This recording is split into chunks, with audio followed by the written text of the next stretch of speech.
right answer. Terrible. So Lawrence was saying that you finally got off his back about gaining weight over the summer. As soon as he packed on 25, are you happy to see where he's at coming back?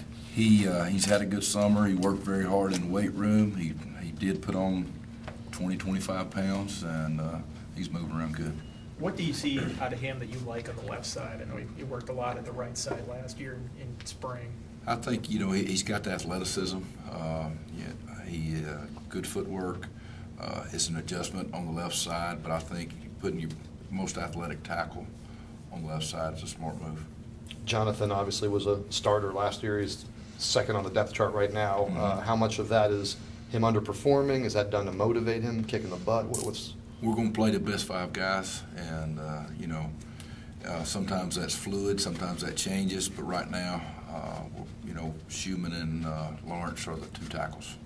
Wyatt said he was up to 301 and feels like he's still moving well. Is that about where you want him? I think so. I think you know, he doesn't have much body fat.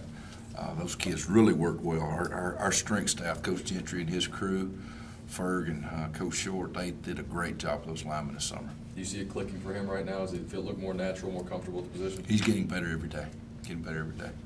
What does Jonathan need to improve upon to get back into that top 5? He's just got to compete every day, and if he plays better than the other guys, he'll be playing. Is he a consistent performer, or is he? I mean, he's young. Is he still a guy that's on? Those other 2 guys are doing a really good job, and right now, and we're not close to where we want to be, but those guys are performing a little better right now. Timing-wise, are you a guy that doesn't mind if you go into the last week before you set your 5, or do you want to have it set earlier than that? Well, you like to have some continuity. You like to have the same 5 guys working together, and you'd like to have the same guys working together for 4 years, but it don't happen in college ball.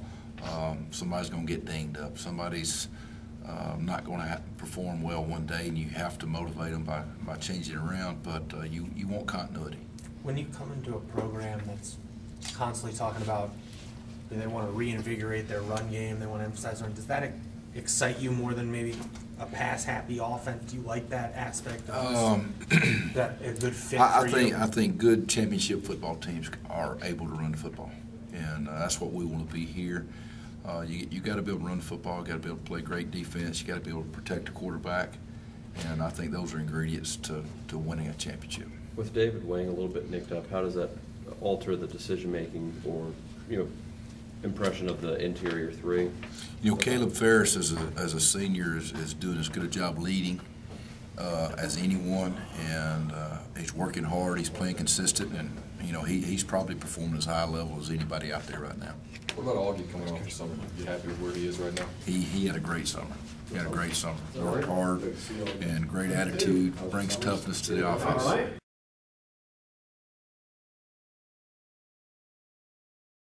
Come out and help, and then you have a Deion Newsome, Kevin Asante's back and doing some good things, and Charlie Meyer, and you look at that group, and someone's got to separate themselves from the group, and at the end of the day, that kind of plays itself out again. You know, I don't get too much caught up in what we've done the last couple of days because it's not football. You don't have pads on. It's 7-on-7 essentially is what it is. So we'll really get going here the next couple of days and see who's going to go hit somebody with pads on, see who's going to break a tackle when those situations come up, and that really starts to determine what a guy's worth is to our room and to this football team. How's Kevin looked? Kevin's been good, you know. I mean, he doesn't look like he's been really rusty. Obviously, he was able to practice with the guys this summer, which really helps. I think he probably got some of that rust out this summer. You know, obviously still learning the offense. It's a little tweaks from when he was here last spring. So, you know, we just have to continue to keep him getting going. And, you know, I'm hoping he helps his football team this year. I know he is. He's worked really hard. He's in good shape and running fast. And, you know, he's a guy that I'm hoping can come through and we can get the ball in his hands a little bit. I'm sorry. Josh Stanford looked a little bit bigger last time we saw him. Was that some summer homework you gave him, or was that just a product of being with Mike Gentry? You know, I think Josh is a hard worker. He's going to get the job done. When you ask him to do certain things, he's going to get that done. And you know, said we wanted Josh between 195 and 200 pounds, and he's right around 200 pounds, and he's looking good. Shoulders are looking big and bulky and strong. I mean, that's what you want. You know, he's a strong guy, and he's a hard worker. He's doing a great job the first couple of days, and he did a great job all spring. And you know, he's definitely a guy right now that we're going to have to count on this fall, and can't wait to see him continue to develop his camp. You said during the spring you were hoping that Carlos would sort of take that leap. I know it's early, but can you see the work that he put in over the summer? Yeah, he looks better at times, you know, and not as, you know, there was times where he was choppy and times where he had to clean up certain things, and he's still there, don't get me wrong, he's got a long ways to go, but there are certain things he's cleaned up, there's certain things that he looks more natural doing, and a year from now he'll probably be even more natural doing those things, but I really like where Carlos is at right now. You know, he's nowhere near a solidified guy that's going to be a starter. That's nobody in our room. You know, I'd say the closest thing to that is Josh, and you know, but he's still got to earn his keep every single day. Because when Dimitri comes back, everybody's got to be fighting him, and he's got to be fighting to get his spot. And I think that's going to be kind of a fun transition. And everybody realizes they're getting some reps right now that Dimitri's going to ultimately be getting when he gets back. Thanks, sir. I know you're only a couple of practices in, but especially on day one, Isaiah Ford looked really good. I mean, what have you seen from him so far? And I know that's always an adjustment, but have you been impressed or like what you've seen with him and the way he's adjusted so far? Yeah, I mean, you like what you see. You know, you're kind of glad with your evaluation of what the kid can be potentially is on point.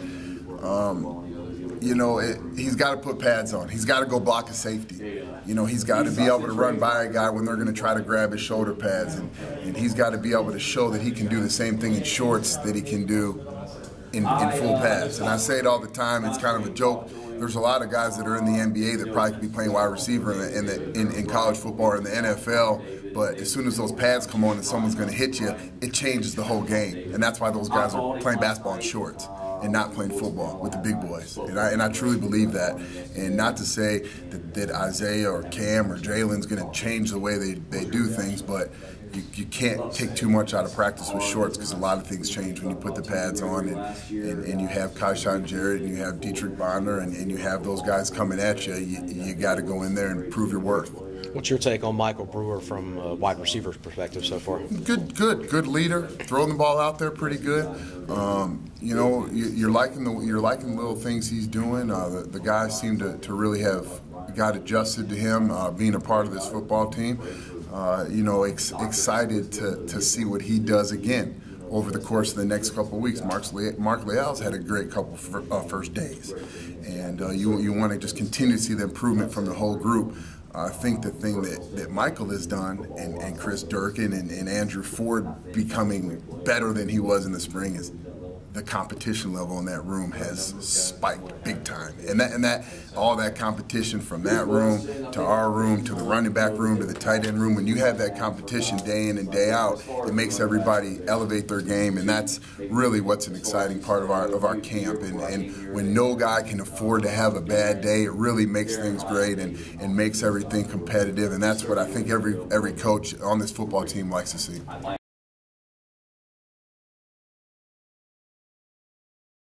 Michael Brewer mentioned that part of the way he got here was Chad mentioning him to you. Just tell us that story. How did that come about? I went down to the Senior Bowl. I like to do that occasionally, just when our guys are playing in the game to support our guys. It's kind of a coaches convention for pro coaches and all that. So I just like going, watching, and seeing people. And Coach Morris was there that day with Coach Sweeney at Clemson and a couple of their other coaches. And briefly it was, hey, how you doing on the sideline, watching one of the teams practice for, 30 seconds. It was very brief. I flew back to Charlotte that night. I landed about 10 p.m. and had to drive back to Blacksburg, and I was checking my voicemails, and I had a voicemail from Chad Morris. And I'm thinking, what is he calling me for?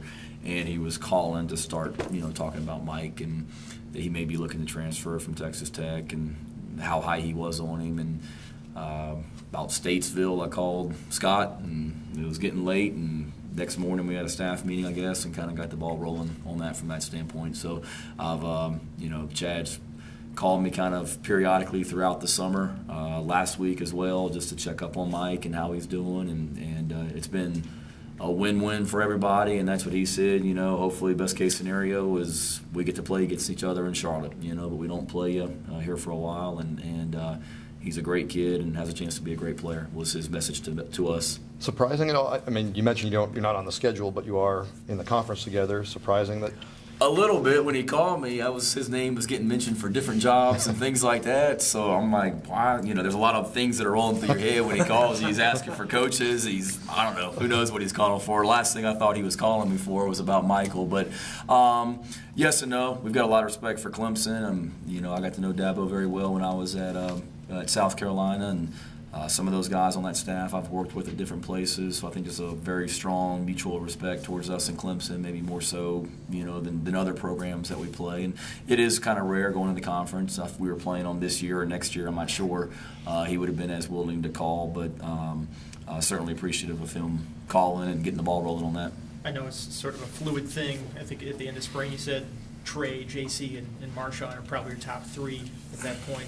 With Marshawn being out now and obviously the competition gearing up out there, how do you view that competition? Good question. At this point? It's a lot of bodies over there right now. I don't think you can really tell anything until we put on pads. You know, right now you're evaluating mentally, what have they retained, what have some of these new guys learned, how they worked over the summer, do you have the footwork down, do you have the steps, the reads, all that stuff. You can tell all that, but you know, until you put on pads, you really don't know, and you can't really get a fair assessment. So yes, to answer your question, that's probably how it would be right now. I mean, I think Trey and JC, just based on seniority, are kind of our top two guys right now. Joel and Jerome have been here longer than the next two, and then after that, you know, Shy and DJ are working, and Marshawn's hurt. You know, so that's kind of how we're practicing right now. But until you get on pads, you can sit there and on video we're not tackling.